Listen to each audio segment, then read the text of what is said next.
स्वर्ग की सबसे सुंदर नगरियों में से एक था अलकापुरी। वहाँ के राजा यक्षराज कुबेर थे। वे भगवान शिव के परम भक्त थे और प्रतिदिन विधि विधान से उनकी पूजा करते थे। पूजा के लिए हेम नाम का एक माली प्रतिदिन मानसरोवर से ताजा फूल लाया करता था। हेम की पत्नी का नाम विशालाक्षी था, जिससे वह अत्यंत प्रेम करता था। एक दिन हेममाली मानसरोवर से फूल तो ले आया, लेकिन महल जाने के बजाय अपनी पत्नी की प्रेम में ऐसे डूब गया कि घर पर ही रुक गया। वह अपनी पत्नी के साथ हास्य विनोद और प्रेम में इतना खो गया कि उसे समय का बिल्कुल भी ध्यान नहीं रहा। उधर दोपहर बीत गई और भगवान शिव की पूजा का समय निकलने लगा। राजा कुबेर बेचैनी से फूल आने की प्रतीक्षा कर रहे थे। जब उन्होंने अपने सेवकों को कारण पता करने के लिए भेजा, तो वे लौट कर बोले कि हेममाली अपनी पत्नी के साथ घर पर ही है और इसी कारण समय पर फूल नहीं पहुंचा सका है। यह सुनकर कुबेर अत्यंत क्रोधित हो गए और बोले, अरे कामी नीच, तूने अपनी वासना के कारण देवों के देव महादेव की पूजा में विघ्न डाला है। मैं तुझे श्राप देता हूँ कि तुरंत स्वर्ग लोक से पतित होकर मृत्यु लोक पृथ्वी लोक पर जाओ। कुष्ठ रोग से पीड़ित हो और अपनी प्रिय पत्नी के वियोग में कुछ दुख भोगोगे। श्राप का प्रभाव होते ही हेममाली उसी क्षण स्वर्ग से पृथ्वी पर आ गिरा। गिरते ही उसका दिव्य शरीर सफेद कुष्ठ रोग से ग्रस्त हो गया और उसकी पत्नी उससे बिछड़ गई। अब उसके पास न रूप था, न धन और न ही पत्नी। वह भूख प्यास से व्याकुल होकर घने जंगलों में भटकने लगा। दुख और पीड़ा के कारण उसे रात में नींद भी नहीं आई। हालांकि एक चमत्कार यह था, पहले वह कुबेर के यहाँ भगवान शिव जी की पूजा करता था। उसकी स्मृति सुरक्षित रही। उसे अपने द्वारा किए गए अपराध और उसके कारण मिले श्राप का पूरा ज्ञान था। एक दिन भटकते भटकते हेममाली महर्षि मार्कंडे के आश्रम में पहुंचे। वह उनके चरणों में गिर पड़ा और अपनी पूरी व्यथा सुनाई। महर्षि मार्कंडे ने उसकी बात सुनकर कहा, तुमने अपनी भूल स्वीकार कर ली है। अब आषाढ़ मास के कृष्ण पक्ष की योगिनी एकादशी का श्रद्धापूर्वक भक्तिपूर्वक नियम से व्रत करो। इस व्रत के प्रभाव से तुम्हारे सभी पाप नष्ट हो जाएंगे और तुम्हें कष्टों से मुक्ति मिल जाएगा। हेममाली ने महर्षि की आज्ञा का पालन करते हुए पूरे विधि विधान से योगिनी एकादशी का व्रत किया। उसने भगवान विष्णु की पूजा अर्चना की और रात्रि जागरण भी किया। एकादशी व्रत के प्रभाव से उसका कुष्ठ रोग पूरी तरह समाप्त हो गया। उसका शरीर पहले की तरह दिव्य, सुंदर और तेजस्वी बन गया। इसके बाद वह पुनः स्वर्ग लोक लौट गया और अपनी पत्नी विशालाक्षी के साथ सुखपूर्वक जीवन व्यतीत करने लगा। बोलिए भगवान लक्ष्मी नारायण की जय हो। आइए भक्तजनों, सुनते हैं एक महान वैष्णव भक्त की कथा। उनकी कथा भक्ति, वैराग्य और भगवान श्री कृष्ण के प्रति अनन्य प्रेम का अद्भुत उदाहरण है। भक्त बेलमंगल ठाकुर जी की कथा।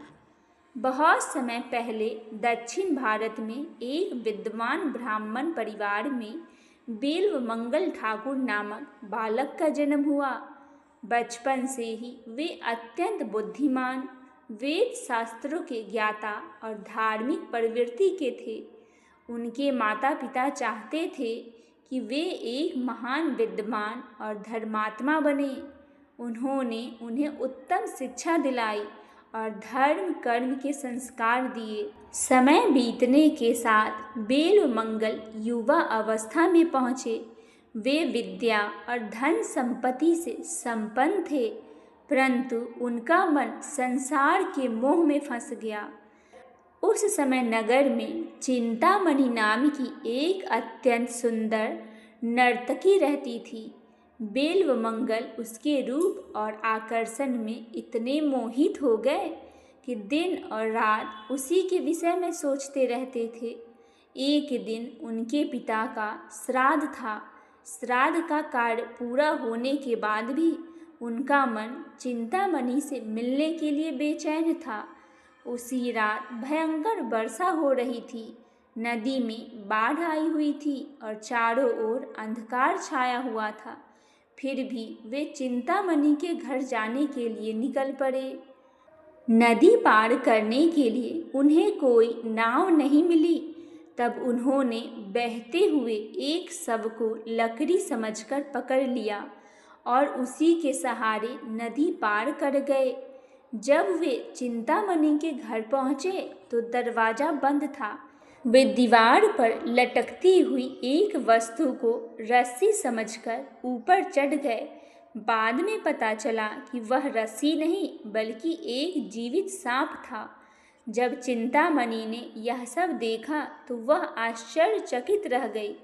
उसने कहा, बेल्वमंगल, यदि तुम्हारा यह प्रेम और लगन भगवान श्री कृष्ण के चरणों में होती तो तुम अब तक महान संत बन गए होते। यह वचन बेल्वमंगल के हृदय में बाण की तरह लगा। उन्हें अपनी भूल का एहसास हुआ। उन्होंने उसी क्षण संसार के मोह को त्याग कर निश्चय कर लिया। उन्होंने चिंतामणि को प्रणाम किया और कहा, आज तुम मेरी गुरु बन गई हो। तुमने मुझे सच्चा मार्ग दिखाया है। इसके बाद बेल्वमंगल घर छोड़कर भगवान श्री कृष्ण के भक्ति में लग गए। वे वृंदावन की ओर चल पड़े। मार्ग में वे निरंतर श्री कृष्ण नाम का जाप करते रहते, लेकिन मन के संस्कार इतनी जल्दी समाप्त नहीं होते। एक दिन यात्रा के दौरान उन्होंने एक सुंदर स्त्री को देखा। उनका मन फिर विचलित हो गया। वे उस स्त्री के पीछे पीछे उसके घर पहुंच गए। स्त्री और उसके पति ने उनका सम्मान किया और कारण पूछा। तब बेल्वमंगल को अपनी भूल का एहसास हुआ। उन्होंने सोचा, मेरी आंखें ही मुझे बार बार संसार के मोह में डाल रही है। जब तक ये आंखें बाहरी सौंदर्य को देखेगी तब तक मेरा मन भगवान में पूरी तरह नहीं लगेगा। ऐसा सोचकर उन्होंने पास पड़ी एक नुकीली वस्तु से अपने दोनों नेत्र फोड़ लिए। यह अत्यंत कठोर तपस्या थी। उन्होंने अपनी आंखें भगवान को समर्पित कर दी और कहा, हे प्रभु, अब मैं संसार को नहीं केवल आपको देखना चाहता हूँ। इस घटना के बाद वे पूर्णतः अंधे हो गए, लेकिन उनके हृदय की आँख खुल गई। तब उनके भीतर केवल श्री कृष्ण का स्वरूप बस गया। वे वृंदावन पहुँच गए और वहाँ निरंतर भगवान श्री कृष्ण का भजन करने लगे। कहते हैं, उनकी भक्ति से प्रसन्न होकर स्वयं श्री कृष्ण एक बालक के रूप में उनके पास आने लगे। एक दिन अंधे बेल्वमंगल मार्ग में जा रहे थे। तभी एक सुंदर बालक आया और उनका हाथ पकड़कर उन्हें सही रास्ते पर ले जाने लगा। बेल्वमंगल को उस बालक के स्पर्श से अद्भुत आनंद प्राप्त हुआ। उन्होंने पूछा, बेटा, तुम कौन हो? बालक मुस्कुराकर बोला, मैं यहीं के रहने वाला एक ग्वाला हूँ। वह प्रतिदिन आकर उनकी सहायता करता, उन्हें भोजन देता, मार्ग दिखाता और उनसे बातें करता। बेल्वमंगल के मन में उस बालक के प्रति गहरा प्रेम उत्पन्न हो गया। एक दिन उन्होंने उसका हाथ कसकर पकड़ लिया और कहा, तुम साधारण बालक तो नहीं हो।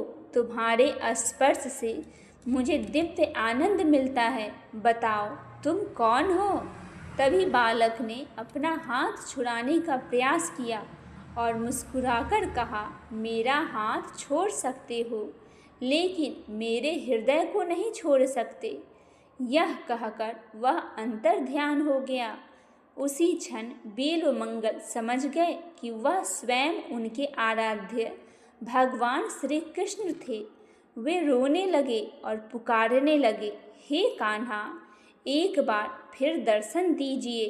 कहा जाता है उनकी अनन्य भक्ति से प्रसन्न होकर भगवान श्री कृष्ण ने उन्हें दिव्य दर्शन दिए। बाहरी आँख न होते हुए भी उन्होंने अपने हृदय में श्री कृष्ण की अद्भुत रूप का साक्षात्कार किया। इसके बाद बेलुमंगल ठाकुर दिन रात श्री कृष्ण की लीलाओं का गान करने लगे। उन्होंने अनेक भक्ति रचनाएं लिखी। उनकी प्रसिद्ध कृति कृष्ण कर्णमृत मानी जाती है, जिसमें भगवान श्री कृष्ण की मधुर लीलाओं का अत्यंत सुंदर वर्णन है। उनकी भक्ति इतनी गहरी थी कि लोग दूर दूर से उनके दर्शन करने आते थे। वे सभी को यही शिक्षा देते थे कि संसार का प्रेम क्षणिक है, परंतु भगवान का प्रेम साक्षात है। जो व्यक्ति अपने मन को भगवान के चरणों में समर्पित कर देता है, उसे जीवन के वास्तविक आनंद प्राप्त होता है।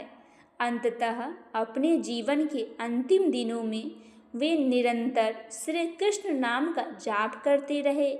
कहते हैं एक दिन भजन करते करते उनका मन पूरी तरह भगवान में लीन हो गया। उन्होंने श्री कृष्ण के दिव्य धाम की प्राप्ति की। संसार का मोह मनुष्य को भटका सकता है। सच्चा गुरु कोई भी बन सकता है, चाहे वह चिंतामणि जैसी स्त्री ही क्यों न हो। भगवान की भक्ति से ही जीवन का रूपांतरण संभव है। बाहरी आँखों से बड़ा महत्व हृदय की आँखों का है। सच्चा प्रेम और समर्पण से भगवान स्वयं भक्त के पास आते हैं। श्री कृष्ण के प्रति अनन्य भक्ति मनुष्य को मोक्ष के मार्ग पर ले जाते हैं। भक्त बेलुमंगल ठाकुर की यह कथा हमें सिखाती है कि चाहे मनुष्य कितना भी भटक जाए, यदि वह सच्चे मन से भगवान की शरण में आ जाए तो उसका जीवन दिव्य बन सकता है। बोली भगवान श्री कृष्ण जी महाराज की जय हो। भगवान लक्ष्मी नारायण की जय हो। बोली लक्ष्मी नारायण भगवान की जय हो। आइए भक्तजनों, अब हम सुनते हैं भगवान विष्णु जी की आरती। ओम जय जगदीश हरे, स्वामी जय जगदीश हरे।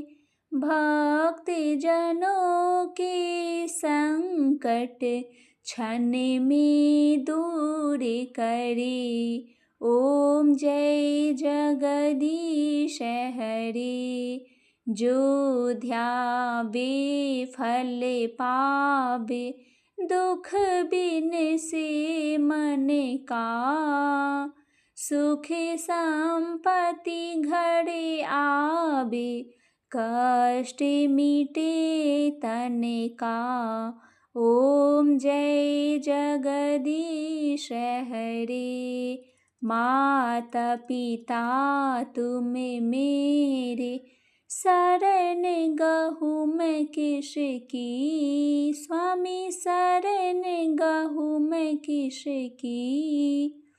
तुम बिन और न दूजा, आस करूँ मैं जिसकी। ओम जय जगदीश हरे। तुम्हें पूरन परमात्मा, तुम्हें अंतर्यामी। पार ब्रह्म परमेश्वर, तुम्हें सबके स्वामी। ओम जय जगदीश हरे। तुम्हें करुणा के सागर, तुम्हें पालन करता। मैं मूरख खल कामी, कृपा करो भरता। ओम जय जगदीश हरे। तुम्हें होए के अगोचर, सबके प्राणपति। किसे विधि मिलाऊं दयामय तुमको मैं कुमति। ओम जय जगदीश हरे, दीन बंधु दुखे हरता ठाकुर तुम मेरे। अपने हाथे उठाओ द्वारे पड़ा तेरे।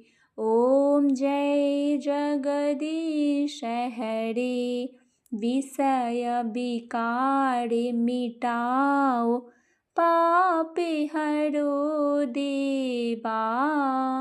श्रद्धा भक्ति बढ़ाओ संतन की सेवा।